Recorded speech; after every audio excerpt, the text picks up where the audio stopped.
আমি আছি তোর পাশে, চিন্তা করিস না। ওর কথায় একটু সান্ত্বনা পেলাম। রাতে আমি আর খেতে যাইনি, অসহ্য লাগছিল সবকিছু। আমার প্রায় এমন হয়, অকারণে অসহ্য লাগে, অসহায় লাগে। সময়টা এমন যে আশেপাশে তো মানুষ নেই, তার উপর দেখা যায় ফেসবুক, হোয়াটসঅ্যাপ সহ অন্যান্য সোশ্যাল মিডিয়াগুলিতেও কেউ ভুল করেও খোঁজ নিতে আসে না। যখন আসে তখন উপচে পড়ে সব, আর যখন নেই তখন কেউ নেই, প্রিয় বান্ধবীটিও নেই। আর একজন ছিল, সে একদিন নেশা ধরিয়ে দিত কথা বলার, কিন্তু সকাল হতেই সে মেসেজ অবধি সিন করত না। কতখানি ভালোবাসতাম তাকে সে বুঝেও অবুঝ ছিল। তাতেও আমার অভিযোগ ছিল না, অভিমান হতো খুব। কিন্তু সেই অভিমানও নিজে নিজেই প্রশমিত হয়ে যেত একসময়। যে অভিমান বোঝে না তার উপর অভিমান করে লাভ কি? আমি খুব খুব সুখী ছিলাম নিজে নিজেই ভালোবেসে। নিজেই ভালোবাসতাম, নিজেই রাগ করতাম, নিজেই অভিমান করতাম, আবার নিজে নিজেই ঠিক হয়ে যেতাম। কিন্তু সবসময় এমনটা চলে না, তবুও মর্জির বিরুদ্ধে চালিয়েছি আমি। যেখানে ভালোবাসা আমার, অভিমান আমার, রাগ একারই আমার, অপর মানুষটার কোনো ভূমিকাই নেই, সেখানে আবার এক্সপেকটেশন আসে কোথা থেকে? এসব ভাবতে ভাবতেই কখন যে চোখ দুটো লেগে এসেছে বুঝতেই পারিনি। ঘুমটা ভাঙ্গে মাঝরাতের দিকে। নিজেকে কারো বাহুডোরে আবিষ্কার করি, মানুষটা খুব শক্ত করে জাপটে ধরে আছে আমাকে। প্রথমে ভয় পেয়ে যাই, একটু নড়াচড়া করি, কিন্তু চিল্লাই না। চিল্লাফাল্লা করলে সমস্যা হতে পারে, তাই বাম হাত দিতে হাতরে ফোনটা খুঁজতে থাকি। তখন একটা ঘুম জড়ানো গলা ভেসে আসে, আহ মিথি, এত নড়াচড়া কিসের? ঘুমাতে দে ভালোমতো। কণ্ঠটা শুনে আমার চোখ বেরিয়ে আসবার উপক্রম। রাইট ভাইয়া? আমার ঘরে, আমার বিছানায় এভাবে আমাকে জাপটে ধরে শুয়ে আছে। চিক চিক, খুব যার ব্যাপার এটা। আমি ব্যস্ত হয়ে সরে গেলাম তার থেকে, এক প্রকার জোর করেই ছাড়িয়ে নিয়ে বিছানা থেকে নেমে কয়েক কদম সরে দাঁড়িয়েছি। রাইট ভাইয়ার ঘুমটাও ভেঙে যায় এতে, সেও উঠে বসে। আমি শক্ত গলায় বলি, কি হচ্ছে এসব? আপনি আমার ঘরে কেন? কেন মিথি, তোর ঘরে আসা কি বারণ? নরম স্বরে জবাব দেন রাইট ভাইয়া। আমি একটু দমে যাই এতে। আবার বলি, না, বারণ না। কিন্তু রাত্রিবেলা সবার অগোচরে আসা বারণ। আপনি দিনের বেলা বা সন্ধ্যাবেলা যখন তখন আসতেই পারেন, কিন্তু এই মাঝরাতে আমার বিছানায় শুয়ে থাকা। আমাকে কথা শেষ করতে দিলেন না উনি। আড়মোড়া ভেঙে বললেন, ঠিক আছে, এখন থেকে বেশি করে আসব। এই রুমেই শুব আমি, দেখি তুই কি করতে পারিস। ওনার কথা শুনে আমি হতভম্ব হয়ে গেলাম। একটা দীর্ঘশ্বাস ছেড়ে বললাম, আমি কি আর করতে পারি? করবেন তো আপনি, আমার শেষ অবলম্বন, এই মাথা গোজার ঠাঁইটাও হারাতে সাহায্য করবেন। এটা বলেই আমি লাইট জ্বালাতে গেলাম। সুইচ বোর্ডের কাছাকাছি যেতেই হঠাৎ উনি এসে পেছন থেকে আমাকে জড়িয়ে ধরলেন। কিছু বুঝে উঠবার আগেই কানের কাছে ফিসফিস করে বললেন, আমি তো দিতে চেয়েছিলাম তোকে ঠাঁই, একটু ভালোবাসা চেয়েছিলাম, অধিকার চেয়েছিলাম, তবে দিলি না কেন? আমি কি উত্তর দিব খুঁজে পেলাম না। ছাড়িয়ে নেবার চেষ্টা করতেই রাইট ভাইয়া করুণ সুরে জিজ্ঞেস করলেন, বল না মিথি, সেদিন কেন বিয়ের আসর থেকে পালিয়েছিলি? আমি এতই খারাপ ছিলাম কি? ফয়সালের মাঝে কি আছে যা আমার মাঝে নেই? ঠিক কি কারণে তুই ওকে ভালোবাসিস আর আমাকে না? কাঁধের দিকের কাপড়টা আমার ভিজতে শুরু করেছে। রাইট ভাইয়া কাঁদছেন। ওনার প্রশ্নের জবাব আমি কি করে দেব? আমি যে কারো কাছে প্রতিজ্ঞাবদ্ধ, সেদিনের সেই ঘটনার কারণ বেঁচে থাকতে কাউকে জানতে দেব না।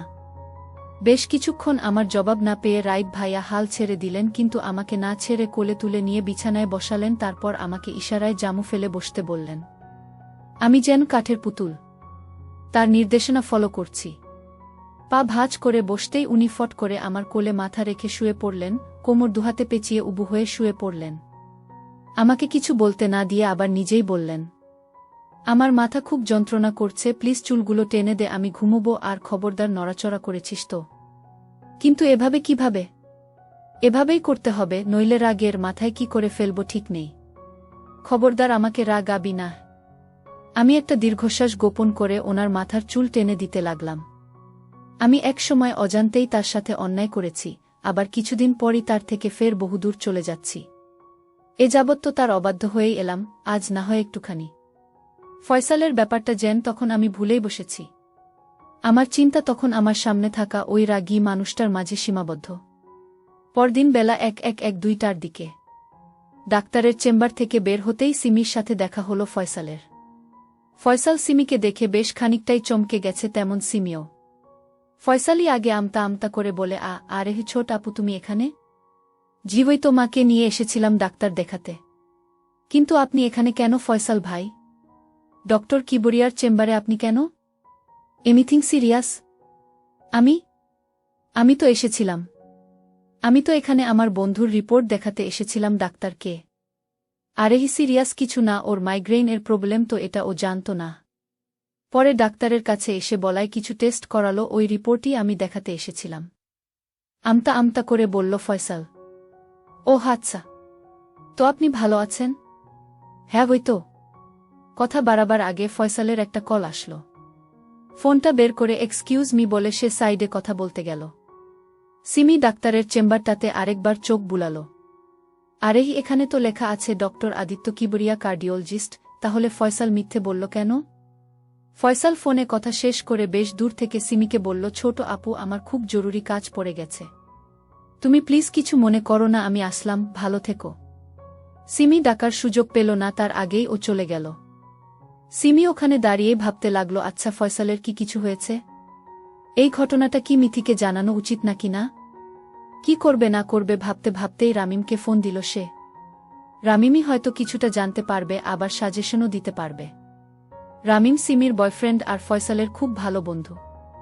সিমি সরাসরি রামিমকে ফোন করল, কিন্তু রামিম কলটা অ্যাটেন্ড করতে পারল না। কেটে দিয়ে টেক্সট করে দিল, কি মিটিংয়ে আছি, পরে ফোন করছি। কি আর করার? ফোনটা ব্যাগে ঢুকিয়ে সিমি তার মায়ের কাছে চলে গেল, মিথিদের বাসায়। ফজরের আজানের কিছুক্ষণ পরই রাইট ভাইয়া উঠে গেস্ট রুমে চলে গেছেন। আমিও ফ্রেশ হয়ে এসে নামাজ পড়ে বাগানের সাইডটায় গেছিলাম। বেশ কিছুক্ষণ ওখানে হাঁটাহাঁটি করে সোজা কিচেন, তারপর প্রতিদিনের অভ্যেস মতো ব্রেকফাস্ট তৈরি। এতদিন একটু বিরক্ত লাগলেও আজ লাগেনি, উল্টো অন্যরকম মায়ার সৃষ্টি হয়েছিল। কিছুদিন পর আমি অন্য কোথাও চলে যাচ্ছি, জানি না আর ফিরব কিনা। তখন বুঝি খুব বেশিই মিস করব এই বাড়িটাকে। আমার পছন্দের জায়গা এগুলো, বেশিরভাগ সময় যেন এইসব জড় বস্তুর সাথেই আমার কথা। এদের ছেড়ে যেতে বড্ড মায়া লাগবে। মনটা অদ্ভুত আমাদের, একটা জড়বস্তুর উপরেও মায়া তৈরি হয়ে যায়। আচ্ছা, আমি যে এত বছর থেকে মায়ের সামনে থাকি, মায়ের কি এক ফোঁটাও মায়া জন্মেনি আমার উপর? মায়েরা কি কখনো এরকম কঠিন হতে পারে?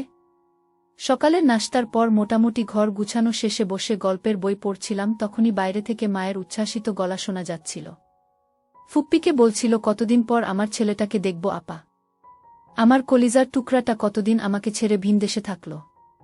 কথাটা শুনে আপন মনেই আমি বললাম, আমি চলে গেলে আমার জন্য অপেক্ষা করবে না মা? ভাইয়া আসলো বিকেলের দিকে, কিন্তু সে একা আসেনি, নতুন মেম্বার নিয়ে এসেছে। সেই নতুন মেম্বার আর কেউ না, মামুর ছোট মেয়ে আফসানা রিহায়াত। সে অবশ্যই এমনি এমনি আসেনি, একটার উপর আরেকটা সম্পর্কের নাম এবং অধিকার নিয়ে এসেছে। আমার ভাই তানভীর রিহায়াতকে বিয়ে করে বউ বানিয়ে ঘরে তুলেছে। সদর দরজায় ভাইয়ের সাথে রিহায়াতকে দেখে মা যতটা না খুশি হয়েছিল, ঠিক ততখানি না তার চাইতে 1000 গুণ বেশি রেগে আছে সম্পর্কের নতুন নাম শুনে। ভাই যে একা একাই বিয়ে করবে, এটা মা কেন আমরা কেউ কখনো ভাবতেই পারিনি। আপাতত ড্রয়িং রুমে সবাই বসে আছি। ভাই ভাবি মাথা নিচু করে মায়ের সামনের সোফায় বসে আছেন। মায়ের পাশে ফুপ্পি মায়ের মাথায় আইসপ্যাক ধরে আছেন আর আস্তে আস্তে বলছেন, ভাবি শান্ত হও, যা হবার তা তো হয়েছেই। কিন্তু মার রাগ কমছে না। উনি মাথা নিচু করে ফুঁসছেন শুধু। আমি বুঝতে পারছি না এতে এতটা রাগ করার কি আছে। ভাই অ্যাডাল্ট, রিহা অ্যাডাল্ট। ভাই জব করে অনেক ভালো, রিহা মামুর বিজনেসে হাত দিয়েছে, মামুর সয় সম্পত্তির অভাব নেই এবং ছোটবেলা থেকে বিদেশে বড় হওয়া সত্ত্বেও রিহা কি সুন্দর বোরখা পরে এসেছে। আবার বোরখার নিচে শাড়িও, কি সুন্দর মাথায় আঁচল টেনে বসে আছে মেয়েটা। সব দিক দিয়েই পারফেক্ট ম্যাচ, তাহলে মায়ের এখানে রাগ করবার কারণ কি? আমাকে আর বেশি ভাবতে হলো না, তার আগে মাই চিল্লিয়ে উঠলেন। দাঁতে দাঁত চেপে বললেন, ফ্যামিলির ভেতর বিয়ে আমার একদমই পছন্দ নয়। রক্তের মিল থাকলে বাচ্চা হয় না, তাছাড়াও ছোটখাট ব্যাপার নিয়ে মনমালিন্য হলে ভাইবোনের মধ্যে সম্পর্কও নষ্ট হয়। তানভীর, আমি কি তোমাকে প্রথমেই বলিনি যে এই সম্পর্ক আমি মেনে নিব না? তাহলে কেন তুমি ওকেই বিয়ে করে নিয়ে আসলে? সম্পর্ক চালিয়ে গিয়ে তো আমার কথার অবাধ্য হয়েছ, এখন বিয়ে করে ঘরে অবধি তুলেছ। কি আমাকে তোমাদের মানুষ মনে হয় না? আমার কথা কেউ ধরো না কেন তোমরা? ওহো, তার মানে এই সমস্যা। এই সিরিয়াস ব্যাপারে মায়ের মান্ধাতা আমলের কথা শুনে আমার হাসি পেয়ে গেল, কিন্তু কি মনে করে সাথে সাথেই রাইট ভাইয়ের দিকে তাকালাম। রাইট ভাই এতক্ষণ ছাগুলের মতো আপেল গিলছিলেন, কিন্তু এখন তার দৃষ্টি আমাতে নিবদ্ধ, এই দৃষ্টিতে স্পষ্ট কিছু আনওয়ান্টেড প্রশ্ন, যার উত্তর আমি মরে গেলেও তাকে দিতে পারব না। আমি তার দিক থেকে চোখ সরিয়ে নিলাম। ভাই আস্তে করে এগিয়ে এসে মায়ের পায়ের কাছে বসলেন। নরম গলায় বলতে শুরু করলেন, আম্মু, আমি জানি আমি ভুল করেছি, কিন্তু কি করতাম বলো?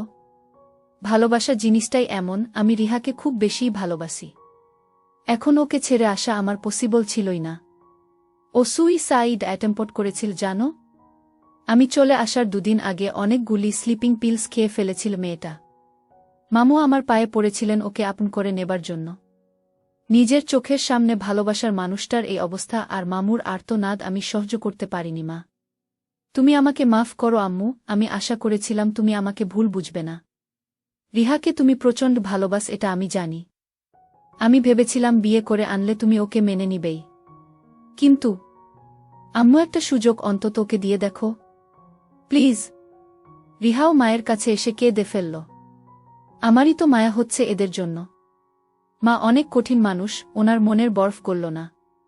মুখ ফিরিয়ে চলে গেলেন। আমি জানি মায়ের একটাই ভয়, পরিবারের ভেতরে বিয়ে হলে যদি সন্তান নিতে সমস্যা হয়। তবে মায়ের মুখভঙ্গি দেখে আমার মনে হলো তার মনের বরফ খুব জলদিই গলতে শুরু করবে। শুধু রিহাকে মায়ের মন মতো চলতে হবে, তাহলেই হবে। সবাইকে মা মেনে নিচ্ছেন, শুধু আমার ক্ষেত্রেই তার অনীহা। মা যাওয়ার পর ফুপ্পি রিহা আর ভাইকে উঠে বসালেন, চোখের পানি মুছে দিয়ে বললেন, চিন্তা করিস না বাবা, সব ঠিক হয়ে যাবে। তারপর আমাকে ইশারায় খাবারের ব্যবস্থা করতে বললেন। আমিও খুশি মনে উঠে গিয়ে ফ্রিজ থেকে মিষ্টি আর পানি নিয়ে আসলাম জলদি জলদি। রিহার পাশে বসে চামিচে করে মিষ্টি নিয়ে ওর মুখের সামনে ধরে হেসে বললাম, বিয়ের মিষ্টি তো তোরা আনলি না, আমার হাতেই খা। রিহা আমার দিকে ছলছল চোখে তাকালো। আমি জোর করে ওর মুখে মিষ্টি পুড়ে দিতেই ও আমাকে জড়িয়ে ধরে কেঁদে ফেলল। আমারও চোখ ছলছল করছিল। পরিস্থিতিকে হালকা করতে ভাইকে বললাম, দেখেছ তোমার বউ আমাকে বেশি ভালোবাসে, কেমন জোরসে জড়িয়ে ধরেছে দেখো। আমার কথা শুনে সবাই হেসে ফেলল। রিহাকে বললাম, ফ্রেশ হয়ে নিবি চল। ভাইয়ার রুমটা আগেই পরিষ্কার করে রাখা হয়েছিল। ওদের রুমটা আমার রুমের পাশেই। রিহাকে ফ্রেশ হতে বলে যখন আমি চলে আসব তখন ভাইয়া ডেকে ওঠে, বুড়ি কেমন আছিস?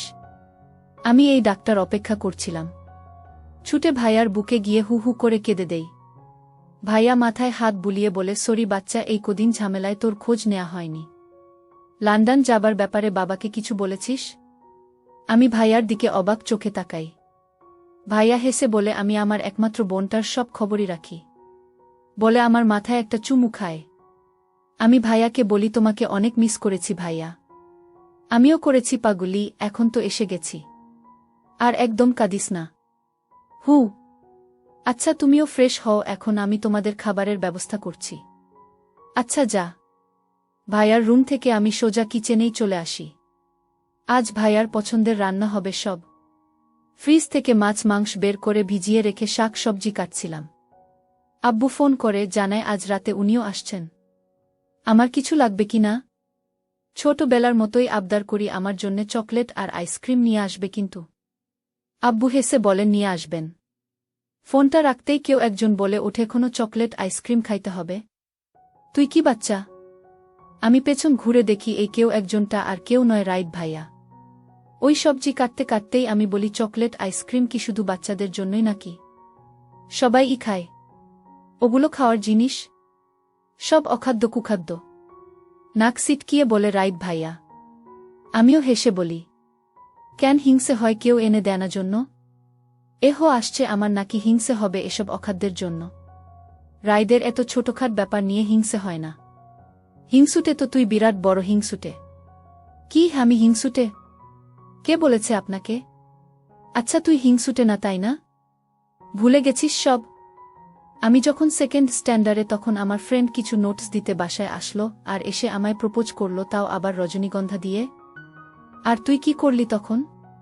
দৌড়ে এসে ওর হাত থেকে ফুল নিয়ে ছিঁড়ে ফেললি আর চুল ধরে টানাটানি করে কি বললি। ওনার কথায় আমি অতীতে ফিরে গেলাম যেন কোনো তালে আমিও বলে ফেললাম, আরেহি বেচারির নাকি 1-3-6টা চুল ছিঁড়েছি, সে গুনতে ছিল, তবে ভালোই করেছি। শখ কত সে তোমায় প্রপোজ করতে এসেছিল। আহা, আমিও যেন ছেড়ে দিতাম। দুজনেই অট্টহাসিতে ফেটে পড়লাম। কি নিয়ে এত হাসাহাসি হচ্ছে শুনি? কিছুক্ষণ বাদেই ফুপ্পির গলা শুনে আমার হাসি থেমে যায়। আমাদের হাসাহাসির শব্দ শুনেই ফুপ্পি এসেছেন রান্নাঘর অবধি। আরেহি তেমন কিছু না, ছোটবেলার কথা মনে করছিলাম ফুপ্পি। আমি বললাম। রাইত ভাইয়েরও হাসি থেমে গেছে। উনি এবার সরাসরি আমার চোখের দিকে তাকিয়ে আছেন। ওনার চোখে একটাই প্রশ্ন, আমাকে নিয়ে তোর পজেসিভ চিন্তাভাবনা তবে ধরাছোঁয়ার বাইরে কেন তুই? আমিও মনে মনেই বললাম, একদিন সব জানতে পারবেন আপনি, আর সেই দিনটা বেশি দূরে নয়। আজকে ফুপ্পি সব রান্না করেছেন, তাকে অবশ্যই আমি হেল্পও করেছিলাম। দুপুরে খাওয়ার টেবিলে সবাই আসলেও রাইত ভাই অনুপস্থিত ছিলেন। ভাইয়া ওনার খোঁজ করেছিল, তখন ফুপ্পি বললেন কোনো জানি কাজে তাকে বাইরে যেতে হলো। এটা শুনে ভাইয়া একটু দুঃখ প্রকাশ করলেন, সবাই একসাথে কতদিন পর, অথচ সে এখন না খেয়ে বাইরে। মা চুপচাপই খেয়ে চলে গেছেন। ভাইয়া রিহা ওনার সাথে কথা বলার চেষ্টা করলেও উনি পাত্তা দেননি। ফুপ্পি বললেন আস্তে আস্তে সব ঠিক হয়ে যাবে, মন খারাপ না করতে। আমরাও আশাবাদী। আপাতত দরজা জানালা বন্ধ করে হাত পা ছড়িয়ে শুয়ে আছি। ভাবছি আমি আসলে কাকে ভালোবাসি বা বাসতাম। এটা আমাকে স্বীকার করতে হবে, আমার আকিশোর স্বপ্নে পুরোটা জুড়ে ছিল রাইত ভাই, আমার আকাঙ্ক্ষার যুবক। সে আমারই হতো, কিন্তু একটা ঝড় এসে সব লণ্ডভণ্ড করে দিল শেষমায়। ভেঙে পড়েছিলাম আমি। ভাঙা হৃদয়ের একাংশে ঠাঁই নিল ফয়সাল। তাকে যখন পুরোটা দিতে চাইলাম তখন সে অন্য কারো হয়ে গেল। অন্য কারো মানুষকে নিয়ে আমি ভাবতে চাই না, কারণ এটা অন্যায়। আজ খুব বেশিই মনে পড়ছে এই সব কিছুর সূচনার দিনটা, যেটা এক নিমিষেই 3টে জীবনের গতিপথ বদলে দিয়েছিল ভ্রান্তির অগোচরে। না কেউ বুঝতে পেরেছি আর না বাকি কথা থাক আজ। আমাকে তো 8 বছর বয়সেই ফুপ্পির বাসায় রাখা হয়েছিল, তাই স্কুল জীবনটা পুরোটাই আমার ফুপ্পির বাসাতেই কাটে, এমনকি কলেজ জীবনটাও। তো আজ থেকে 7 বছর আগের কথা, তখন আমি ক্লাস 7-8 পড়ছি। আমি, ফুপা আর ফুপ্পি থাকি বাসায়। রাইত ভাইয়া পড়াশোনার খাতিরে বিদেশ পাড়ি জমিয়েছেন। ভাইয়া নেই জন্য সারাটা দিন ফুপ্পির আমাকে নিয়েই কাটত। ফুপ্পি আর ফুপা খুব ভালোবাসতেন আমায়, আমরা সুখেই ছিলাম, কিন্তু আমাদের সুখ বেশিদিন ছিল না। ফুপা হঠাৎ একদিন সকালে হার্ট অ্যাটাক করে মারা গেলেন। বাসায় কান্নাকাটির রোল পড়ে গেল। আমি বুঝতে পারছিলাম না কি করবা। পরে বাবাকে কল করে বললাম ফুপা আর নেই, তুমি জলদি চলে আসো। বাবা তৎক্ষণাৎ রওনা হলেন মা সহ। কান্নাকাটি শুনে বাসার ভাড়াটিয়ারা সবাই চলে আসলো। রাইত ভাইয়াকে জানানো হলো, মানুষটা খুব শক্ত মনের। তিনি ওখানে থেকেই শান্ত স্বরে ফুপ্পিকে বোঝাতে থাকলেন, সান্ত্বনা দিতে থাকলেন। তার আসতে লাগলো পুরো 2 দিন। উনি আসার আগের দিনই মাটি হয়ে গেছিল। মৃত বাবার জানায়াটাও করার সুযোগ পাননি উনি। উনি যখন বাসায় এসে উপস্থিত হলেন তখন ওনার চোখে মুখে অদ্ভুত ক্লান্তি আর কঠোরতা ভর করে আছে। ওনাকে দেখে বাবা, ফুপ্পি সবাই কান্নাকাটি করলেন, কিন্তু ওনার কোনো হেলদোল নেই। আমাকে বলছেন কাজের লোকদের ডেকে লাগেজ ঘরে নিয়ে যেতে, তারপর চা বানিয়ে দিতে, ইত্যাদি ইত্যাদি। আমিও অবাক, অথচ কাঠের পুতুলের ন্যায় ওনার কথা মেনে চলছি। উনি এসেছিলেন বুধবার, তো পুরো 2 দিন উনি নিজের ঘরে শান্তিমতো রেস্ট নিয়ে কাটালেন। আমাদের কথা তেমন হয়নি। শুক্রবার দিন তার মাঝে হালকা পরিবর্তন আসলো। সকাল সকাল সে উঠে নাশতা বানালো, ফুপ্পিকে ডাকলো, আমাকে ডাকলো। নাশতা খেতে দিল নিজেই, তারপর আমাকে একটুখানি ধমকে পড়তে বসার হুকুম দিল। আমার কেন জানি খুব বেশিই ভালো লাগছিল, আবার কষ্ট হচ্ছিল, এটা ভেবে অধিক শোকে পাথর হয়ে গেছে ছেলেটা। সবাই জানত রাইত ভাই তার বাবাকে ঠিক কতখানি ভালোবাসে, অথচ এই ছেলের চোখে এক ফোঁটা পানি নেই। হালকা পাতলা পড়াশোনা করে আমি বাইরে বেরিয়ে দেখলাম জনাব গাছে পানি দিচ্ছেন সুন্দর। বেশ আগ্রহ নিয়ে আমি গিয়ে বললাম, ভাইয়া আমি হেল্প করি। আমার কথা শুনে উনি দিলেন একটা কড়া ধমক, বললেন, কি তোরে আমি পড়তে বলছি না? তুই আমারে হেল্প করতে আসছস? আমি চাইছি হেল্প, খালি ফাঁকিবাজি না। যাহ, পড়তে বস। ওনার এক ধমকে আমার অবস্থা কাহিল। সেদিন নামাজে যাওয়ার আগে পর্যন্ত উনি আমাকে পড়িয়েছেন। তারপর নামাজ পড়তে গেলেন, কিন্তু দুপুরবেলা তার বাসায় আসার নাম নেই। আমরা অপেক্ষা করছিলাম তার জন্য, কিন্তু না সে আসলো আর না ফোন ধরল। ফুপ্পিকে এটা সেটা বুঝিয়ে খাইয়ে ঘুমোতে পাঠিয়ে আমি নিজের ঘরে বসে অপেক্ষা করছিলাম। বলে রাখি, ক্লাস 7-8 পড়ুয়া হলেও খুব অল্প বয়সেই আমি ম্যাচিওর হতে শুরু করেছিলাম। আমি তো আর অন্য 5টা স্বাভাবিক ফ্যামিলির মতো বাবা মা দুজনের ভালোবাসা পাইনি, তাই আমি বুঝতে শিখেছিলাম একা একা চলার অভ্যাস গড়ে তুলতে হবে। ওই বয়সে বুঝতে শেখাটাকে মানুষ পাকনামির নাম দিয়ে দিত, সে ব্যাপারে আমার বিশেষ সমস্যাও ছিল না। আর আমার গ্রোথ ছিল ভালো, বেশ লম্বাচোরা এবং স্বাস্থ্যবান মেয়ে আমি। যা হোক, আমি বিকেল পর্যন্ত অপেক্ষা করলাম ওনার জন্য। আসরের নামাজের একটু পরেই আসলেন তিনি বাসায়। এসেই সোজা রুমে ঢুকে গেলেন। মুখের নকশা কেমন পাল্টানো ছিল। আমি ভয়ে ভয়ে ওনার পেছনে গেলাম, দরজা ভেজানো ছিল। হালকা নক করেই ভেতরে গেলাম। রাইট ভাইয়া তখন পাঞ্জাবি ছেড়ে খালি গায়ে শুধু প্যান্ট পরে শুয়ে আছেন। উপুর হয়ে শুয়ে থাকার দরুন তার মুখটা ভালোমতো দেখা যাচ্ছিল না। আমি আস্তে করে ডাকলাম, রাইট ভাইয়া। প্রথমে উনি জবাব দিলেন না। সাহস সঞ্চয় করে বিছানার কাছে গিয়ে দাঁড়ালাম এবং আবার ডাকলাম, ভাইয়া খাবে না? সে এবারে মাথা উঁচু করে তাকাল। চমকে উঠলাম আমি, টকটকে লাল চোখ, জল ছলছল করছে সেই চোখ দুটিতে। আমার ভয়ে উবে গেল আর খুব মায়া হল। উনি নিজে থেকে বললেন, মিথি একটু বসত। একটু সরে গিয়ে আমায় বসার জায়গা করে দিলেন। আমিও বসে পড়লাম কি মনে করে। পা ভাঁজ করে বসেছিলাম আমি। কয়েক মুহূর্ত পরেই উনি এসে আমার কোলের উপর মাথা রাখলেন। আমি খানিক চমকে গেলে উনি বললেন, চুলগুলো টেনে দে, মাথা ব্যথা করছে খুব। আমি কালবিলম্ব না করে দিচ্ছি বলে ওনার মাথার চুলগুলি টেনে দিতে লাগলাম। কোথায় গেছিলে? ফুপ্পি অপেক্ষা করছিল তো। উনি কিছু বললেন না। কিছুক্ষণ পর দেখা গেল উনি কাঁদছেন। ব্যতিব্যস্ত হয়ে আমি কিছু বললে শব্দ করে কেঁদে ফেলেন আর বলতে লাগেন, আমার বাবাকে খুব দেখতে মন চাইছে, ওয়াদা করেছিলাম বাবাকে বাড়ি বানিয়ে দিব একটা। আগের দিনও কথা হলো, তবে কেন হঠাৎ এতসব হয়ে গেল? আমার বাবাকে চাই মিথি, একটা বিকেল বাবার সাথে কাটাতে চাই। কত হতভাগা ছেলে আমি, বাবাকে একনজর দেখতে অবধি পাইনি মৃত্যুর আগে। হুফ, এত যন্ত্রণা আমি কাকে বলি।